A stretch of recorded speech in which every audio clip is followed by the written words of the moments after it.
रायगडमध्ये उद्या पोटनिवडणूक. 5 सरपंच पदांसह 30 सदस्य पदांसाठी होणार मतदान. रायगड जिल्ह्यातील 10 तालुक्यातील 19 ग्रामपंचायतींच्या रिक्त असलेल्या सरपंचसह सदस्य पदांच्या 35 जागांसाठी प्रत्यक्ष पोटनिवडणूक होणार आहे. या ग्रामपंचायतीचे मतदान मंगळवारी सकाळी 7:30 ते 5:30 या वेळेत 32 केंद्रांवर होणार असून 45,000 मतदार मतदानाचा हक्क बजावणार आहेत. मतदान प्रक्रिया सुरळीत पार पडण्यासाठी पोलिसांचा कडेकोट पहारा असणार आहे. जिल्ह्यातील 30 सदस्य आणि 5 सरपंच अशा एकूण 35 जागांसाठी मतदान होणार आहे.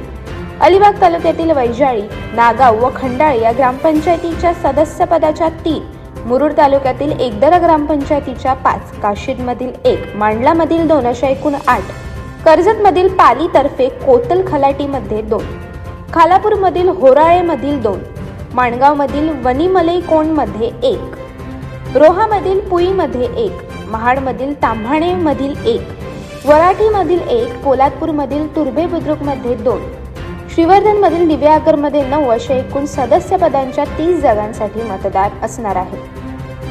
तसेच महाडमधील मोहप्रे, वाळसूर, पोलादपूरमधील महालगुर, म्हसळामधील घोणसे आणि श्रीवर्धनमधील दिव्यागरमधील 1 अशा एकूण सरपंच पदाच्या 5 जागांसाठी निवडणूक होणार आहे.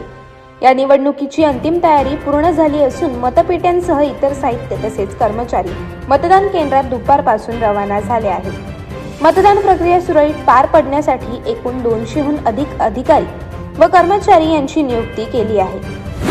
अलिबाग तालुक्यातील वैजाळी, नागाव व खंडाळे या ग्रामपंचायतीच्या सदस्यपदांसाठी 3 जागांसाठी मतदान होणार आहे. नागाव ग्रामपंचायतीच्या सदस्यपदाच्या उमेदवार मंजुषा राणे, वैजाळी ग्रामपंचायतीच्या सदस्यपदाचे उमेदवार नंदकुमार प्रभाकर पाटील, खंडाळे ग्रामपंचायतीच्या सदस्यपदाचे उमेदवार समीक्षा सागर गुरव हे शेकापचे उमेदवार निवडणुकीच्या रिंगणात आहेत.